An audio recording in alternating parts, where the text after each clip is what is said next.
எல்லாரும் நல்லா இருக்கீங்களா? இன்றைக்கி நம்ம மில்க் பவுடர் பயன்படுத்தி 2 லேயர் மில்க் பர்ஃபி எப்படி பண்ணுறதுன்னு பார்க்கலாமாங்க.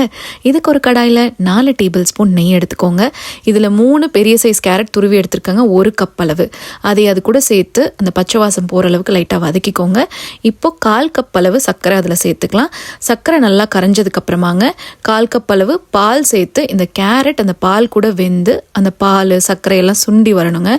ஸோ அது வரைக்கும் அப்படியே விட்டுடலாம். அதுக்குள்ளே நான் பார்த்தீங்கன்னா கீழே லேயர் வந்து ரெடி பண்ணிட்டேங்க. இந்த ரெசிபி வீடியோ நான் இந்த வீடியோ கூட லிங்க் பண்ணுறேன், கண்டிப்பாக செக் பண்ணி பாருங்கள். ஸோ மில்க் பர்ஃபி ரெசிபின்ட்டு இருக்குங்க. இதே வந்துட்டு பேக்கிங் ஷீட் போட்டு பேக்கிங் ட்ரேல தாங்க கொட்டணும், இல்லாட்டி கீழே உங்களுக்கு பிடிச்சிட்டு திருப்புறப்ப வராது. இதையே நெய் தடவின ஸ்பூன் வச்சு ஷேப் பண்ணிக்கலாங்க. இப்போ கேரட்லையும் பாருங்கள் அந்த பாலெல்லாம் நல்லா சுண்டிருச்சு. இப்போ 1/4 கப் அளவு மில்க் பவுடர் சேர்த்து பார்க்கறதுக்கு என்னடா இப்படி கலங்குமான்னு யோசிப்பீங்க, ஆனால் கலக்க கலங்கிடுங்க.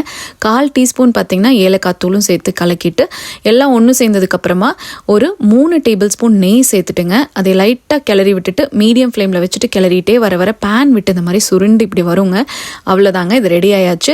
இப்போ இதையுமே எடுத்து நம்ம மேலே லேயருக்கு இந்த மாதிரி பிரித்து போட்டு அதுக்கப்புறம் நெய் தடவின ஸ்பூன் வச்சு லேஸாக அப்படியே ஷேப் பண்ணி விட்டுருங்க. அதுக்கப்புறம் உங்களுக்கு என்ன நட்ஸ் வேணுமோ அதை வச்சு டெக்கரேட் பண்ணலாம். நான் இன்றைக்கி பாதாமும் பிஸ்தாவும் எடுத்துருக்கேங்க. நான் ஸ்கொயர் ஷேப்பில் தாங்க கட் பண்ண போகிறேன், அதனால சென்டரில் அந்த நட்ஸ் வர மாதிரி அரேஞ்ச் பண்ணி வச்சுக்கிட்டேன். இது நல்லா ஆறட்டுங்க. ஆறினதுக்கப்புறமா நம்ம கத்தி வச்சு சைடில் அப்படியே எடுத்து விட்டுட்டு அப்படியே பேக்கிங் ஷீட் மேலே கவுத்துனீங்கன்னா அது அழகாக விழுந்துடுங்க.